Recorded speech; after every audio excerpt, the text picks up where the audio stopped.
Olá pessoal, estamos de volta com mais um episódio aqui. Estou aqui com João Vitor Xavier, que é médico veterinário, proprietário do Sítio Xavier e sócio da clínica Origens Vet.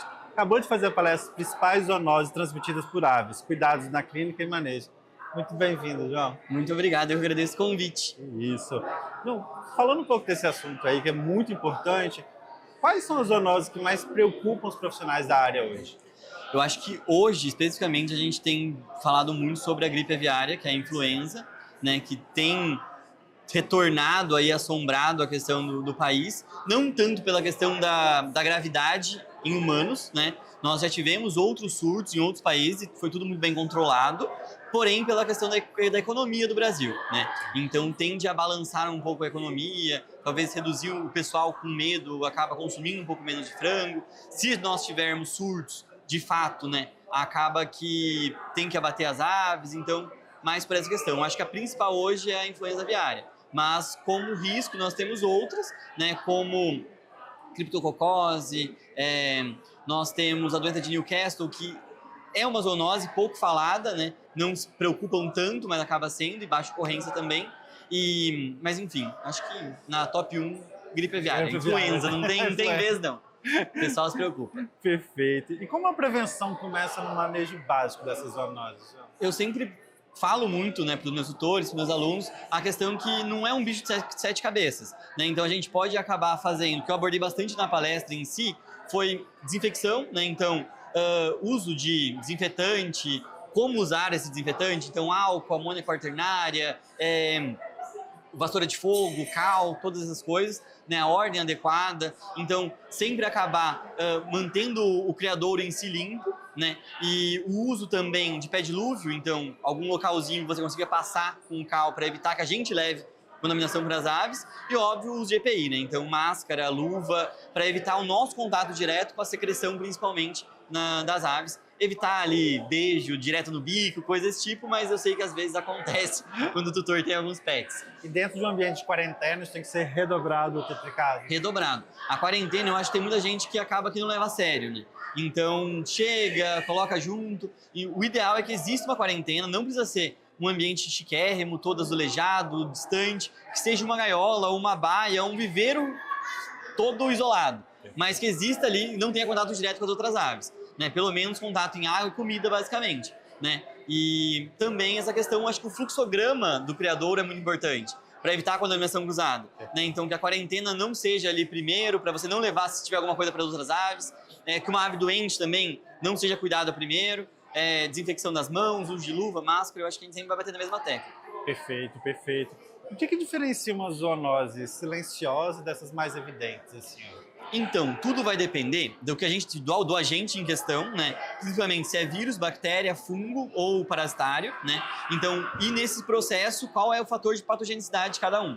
Então, existem, por exemplo, cepas altamente patogênicas, que vai ter uma gravidade muito maior, e cepas mais leves, né? Então, dentro da mesma doença, digamos, tendo um patótipo diferente ali do causador. Perfeito. E medidas simples podem fazer uma grande diferença nesse... Podem, demais. Basicamente, eu acho que o mais simples de todos seria o fluxograma, né? Então, novamente, evitar a contaminação cruzada e o manejo básico ali de você lavar a mãozinha, passar um alquinho ali antes e depois de manusear as aves. Para que você não leve o agente, para que você também não traga se tiver alguma coisa. Perfeito. Quarentena sempre na última coisa que você vai fazer no criatório. A quarentena sempre é a última coisa. Basicamente, a gente colocaria a quarentena e logo só depois se tivesse alguma ave doente. Basicamente, se existisse, né? Sim. Mas dentro dessas, é muito importante você buscar um profissional que tenha não só especialização, mas qualificação nesse meio. Porque, por exemplo, se eu tiver um criadouro com várias espécies, entre elas, as saudáveis, eu vou ter uma questão de uma espécie mais sensível e uma mais resistente. Perfeito. Então, basicamente, você vai começar o manejo pelo filhote, pós uma espécie sensível, as mais resistentes, depois você vai para um quarentenário, depois se tiver alguma ave doente. E nesse meio tempo, se possível, trocar pelo menos de roupa, ou uma luva, ou uma máscara é importante. Perfeito. No caso de quem trabalha, né, a gente está falando todo esse fluxo de passagem, dos EPIs que você falou, qual a melhor forma de proteger quem trabalha nos criatórios ou quem vai visitar o criatório esporadicamente? Tá. Basicamente, criadouros em si, a gente tem que evitar a questão de visita, pelo menos um fluxo grande de pessoas. Porque às vezes técnico vai, né? A Exato, faculdade, exatamente. aluno. E aí, até pessoas também, acaba que Sim, tem. Mas vai. aí é sempre uma saída, é você ter um lugar só para isso. Perfeito. Tipo, ou, por exemplo, em questão, muita gente quando vai comprar o bicho não tem conhecimento sobre. Então é um cliente com nível de consciência baixo. E aí quando a pessoa vê outras aves, acaba levando muitos outros exemplares do que ela foi. Então que você tem ali um pavilhão para visita, Perfeito. né, que tem as aves para venda. Agora o matrizeiro em questão, tentar evitar. Agora, de medidas em questão, pé dilúvio, eu acho que é a principal, tanto para veículo quanto para entrada e saída de todo pavilhão ou núcleo das aves. Se possível, né, evitar contato direto, tipo colocar a mão ou algo assim, Perfeito. e se colocar luva e máscara, basicamente. Perfeito, perfeito. E quais sinais clínicos pode indicar zoonose em aves, geralmente? Então, as zoonoses em si são muito amplas. Então, basicamente, a gente tem muitos sinais clínicos específicos. E aí é um ponto que a gente tem que se preocupar, que eu tentei trazer na palestra. Então, tem muita doença que não é zoonose, que vai ter um sinal clínico parecido com a que é. E aí que está o risco. O criador não se previne, não se protege, e pode acabar que, se ele não for imunocompetente, não tiver comunidade boa, né? Então, se acontecer com alguém que tiver o portador de alguma doença, ou algum idoso, ou algo assim, pode acabar se infectando com a gente e desenvolvendo a doença. Perfeito.